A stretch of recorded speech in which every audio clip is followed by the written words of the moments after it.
Hello বন্ধুরা, তোমরা কেমন আছো? আশা করি সবাই ভালো, খুব খুব ভালো আছো। তো আজকে হলো মকর সংক্রান্তি। সবাইকে মকর সংক্রান্তির শুভেচ্ছা রইল। এবং আজকে আমার মা মকর সংক্রান্তি উপলক্ষে পিঠে বানাচ্ছে মাটির সরাই। চলো তোমাদেরকে দেখাই। এই যে বন্ধুরা দেখতেই পাচ্ছ, আমার মা অলরেডি অনেকগুলো ভেজেও নিয়েছে। আর এই যে এখন একটু ঢালো ডোটা, আর এখানে অনেক ডো বাকিও আছে এখনো। এই যে অনেক কি করে সফট হয়েছে। তোমাদেরকে একটা ভেঙে দেখাই। এই দেখো,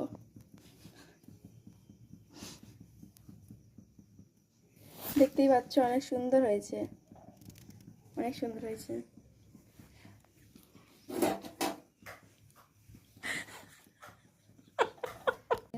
হ্যালো বন্ধুরা, তখন তো আমার পিঠে ভাজছিল, আর এখন দুধে ভেজানো হয়ে গেছে, খুব সুন্দর লাগছে দেখতে।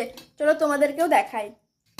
এই যে এক হাঁড়ি পিঠা, আর এই যে আমার মা বেড়ে রেখেছে, আর আমার এখানে টেস্ট করতে দিয়েছে, এবং আমি একটু টেস্ট করে দেখি কেমন হয়েছে।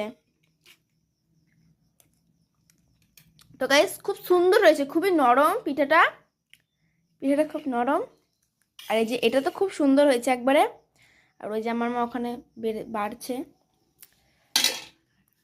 তোমরা কারা কারা খাবা, তাতেই চলে আসো পিঠে খেতে।